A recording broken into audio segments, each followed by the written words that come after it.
नमस्कार। मैं GRS news के लिए गिरीश चक्रवाल। अपने रैलियों में एक धर्म विशेष के प्रति नफरती बयान देने और कांग्रेस के घोषणा पत्र के सहारे विभिन्न समुदायों के मध्य नफरती भाषण देने और झूठ प्रचार करने, धर्म और भगवान के नाम पर वोट मांगने को लेकर जो सवालिया निशान देश के प्रधानमंत्री नरेंद्र मोदी और सत्ताधारी दल भारतीय जनता पार्टी पर लग रहे हैं, निश्चित तौर पर उसने देश की एक संवैधानिक संस्था, जिस पर कि माननीय उच्चतम न्यायालय ने भी कभी सवाल खड़े किए थे कि वो चुनाव आयुक्त जिसकी की नियुक्ति सत्ताधारी दल ने की हो, उसकी बहुमत वाले समिति ने की हो, तो वो किस प्रकार प्रधानमंत्री से सवाल जवाब कर पाएगा।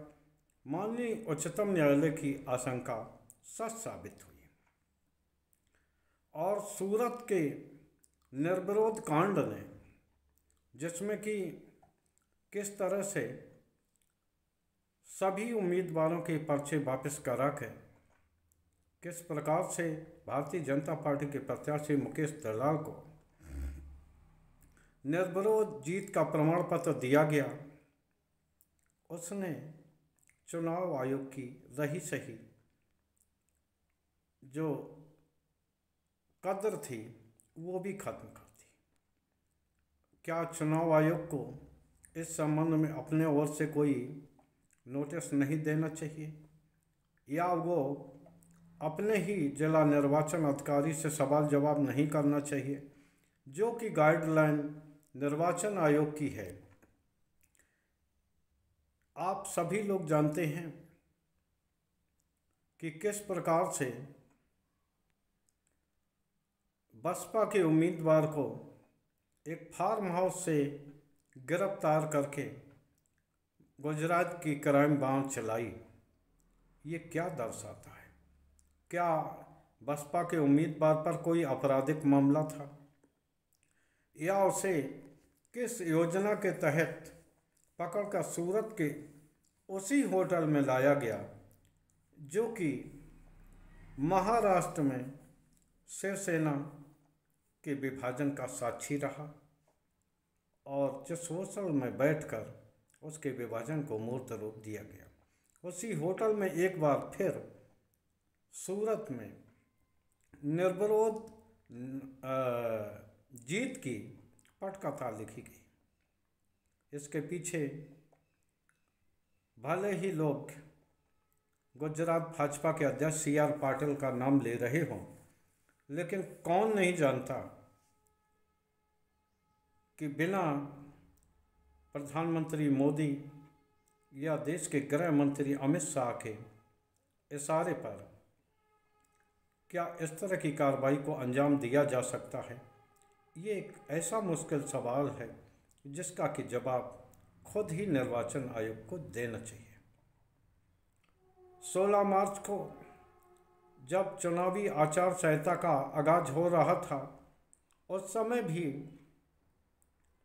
कुछ पत्रकारों ने, जिनकी की रीढ़ अभी बची हुई है, उन्होंने मुख्य निर्वाचन आयुक्त राजीव कुमार से सवाल पूछा था कि आप विपक्षी नेताओं पर तो तुरंत नोटिस देते हैं, लेकिन जब उसी तरह की अवहेलना निर्वाचन आयोग की प्रधानमंत्री मोदी या गृह मंत्री अमित शाह करते हैं, तो आप उस संबंध में क्यों करते हैं। तो राजीव कुमार ने उस संबंध में लेवल प्लेइंग फील्ड की बात कही थी, यानी कि सबको समान अवसर।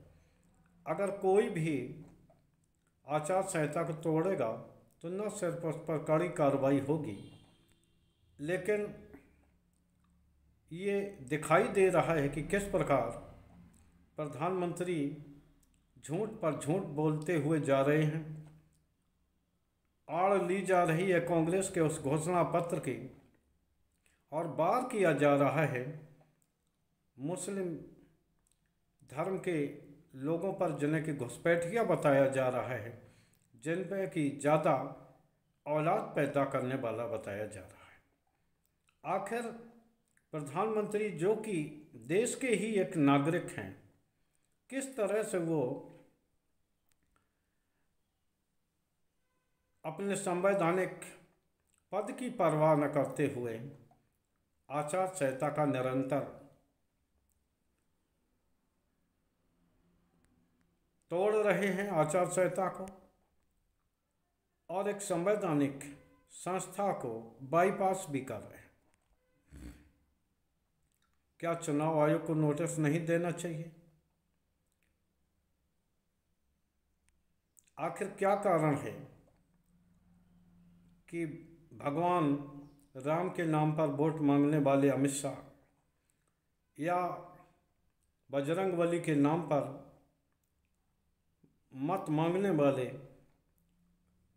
प्रधानमंत्री या एक धर्म विशेष पर टिप्पणी करने वाले प्रधानमंत्री के खिलाफ चुनाव आयोग मौन क्यों रहता? दूसरी ओर प्रियंका गांधी, राहुल गांधी को तुरंत नोटिस दे दिया जाता है और उद्धव ठाकरे के पार्टी का जो थीम सॉन्ग, जिसमें कि जय भवानी आदि का उल्लेख हुआ है, उसको रोकने के लिए चुनाव आयोग तुरंत नोटिस जारी कर देता है। चुनाव आयोग को अगर अपनी प्रतिष्ठा बरकरार रखना है तो उसे न सिर्फ कहने के लिए नहीं, बल्कि लेवल प्लेइंग फील्ड को एक समान है, सबके लिए बराबर है, ये दिखाना होगा। और निश्चित तौर पर कोई भी या कितना भी बड़ा पदाधिकारी हो, पद पर हो, उसके खिलाफ कार्रवाई करके उन शंकाओं को दूर करना पड़ेगा।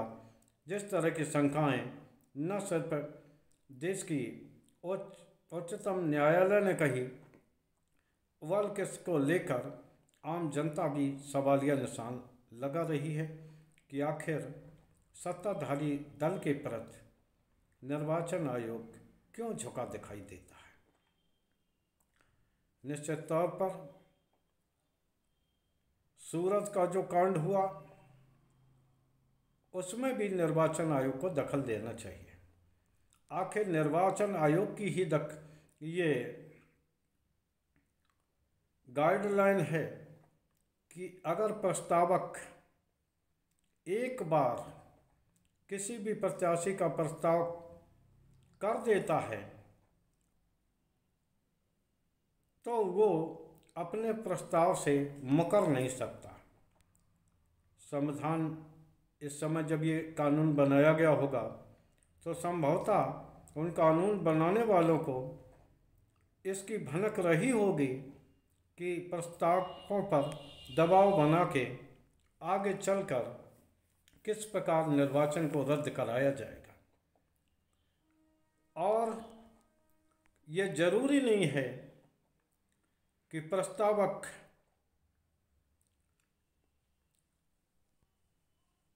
किस तरह से साइन करें या किस तरह से उस तरह के साइन करें कि जो निर्वाचन मतदाता पर्ची के समय करता है, इसका कोई ज़रूरी नहीं है। ये भी एक चुनाव आयोग के गाइडलाइन में ही लिखा है। और अगर कुछ गड़बड़ भी होता है प्रस्तावक की ओर से, तब भी इसका लाभ जिसका प्रस्तावक बना है या उम्मीदवार को मिलना चाहिए। लेकिन सूरत कांड में जिस प्रकार झुकाव देखा गया निर्वाचन आयोग के पदाधिकारियों का, वो निश्चित तौर पर यह दर्शाने काफ़ी है कि न तो आयोग की इस बात में दम है कि सबके लिए लेवल प्लेइंग फील्ड है, सबके साथ समानता का बर्ताव हो रहा है, आखिर क्या कारण है कि निर्वाचन आयोग ने, ठीक है कि अगर आखिर वो प्रत्याशी कहाँ है और वो प्रस्तावक आखिर कहाँ चले गए, क्या इस बात में निर्वाचन आयोग को जानकारी नहीं करना चाहिए? बसपा के उम्मीदवार या अन्य उम्मीदवारों ने किस प्रकार अपना नामांकन लिया, क्या इस संबंध में निर्वाचन आयोग को कोई बयान नहीं देना चाहिए? आखिर निर्वाचन आयोग पर जब सवालिया निशान लग रहे हैं तो क्या उनका दायित्व नहीं बनता कि निर्वाचन आयोग आकर इस संबंध में बयान दे और कम से कम प्रधानमंत्री की झूठ हो रही रैली, जिसमें कि वह निरंतर कांग्रेस के घोषणा पत्र का झूठा प्रचार करते हुए न सिर्फ एक धर्म विशेष और जात विशेष पर वार कर रहे हैं, बल्कि भगवान के नाम पर मत मांगने का दुस्साहस भी कर रहे हैं। क्या निर्वाचन आयोग अपनी कुंभकर्णी नींद से जागेगा या आम जनता को हो इस संबंध में कोई कठोर कदम उठाना पड़ेगा, चाहे वो चुनाव बहिष्कार को लेकर हो या एक तरफा किसी के प्रति चुनाव करना हो। आप सभी लोग ये बताएं कि नोटा का बटन आखिर क्यों होता है? इतने उम्मीदवार खड़े होते हैं और एक निर्वाचन आयोग ने नोटा का भी विकल्प दिया है। मान लीजिए कि सूरत में किसी कारणवश सभी चुनाव लड़ने वालों ने अपने नामांकन वापस लिए, तो क्या नोटा भी वहाँ गायब था? जब मतदाता को एक विकल्प दिया जाता है इतने उम्मीदवार होने के बावजूद, तो क्या सूरत में नोटा का विकल्प का उपयोग नहीं किया जा सकता था? खैर, ये एक ऐसा सवालिया निशान है जो ये दर्शाने को काफ़ी है कि न सिर्फ सूरत कांड की गहराई से जांच होना चाहिए, बल्कि सूरत के जिला निर्वाचन अधिकारी द्वारा दिए गए प्रमाण पत्र को रद्द कर चुनाव को ही वहाँ रद्द करना चाहिए और नए सिरे से नामांकन लेकर निश्चित तौर पर नया चुनाव की ओर बढ़ना चाहिए। कम से कम निर्वाचन आयोग इस संबंध में पहल तो करे। आखिर चुनाव के दौरान ये ड्यूटी किसकी है? निश्चित तौर पर निर्वाचन आयोग की है। क्या निर्वाचन आयोग अपनी प्रतिष्ठा को पाने के लिए किसी ओर बढ़ेगा? ये एक मुश्किल सवाल है। इसी आशा और विश्वास के साथ कि लोकतंत्र की जय होगी और लोगों को, सूरत के लोगों को मतदान करने का अवसर मिलेगा। आज के ब्लॉग में बस इतना ही। जय हिंद, जय भारत।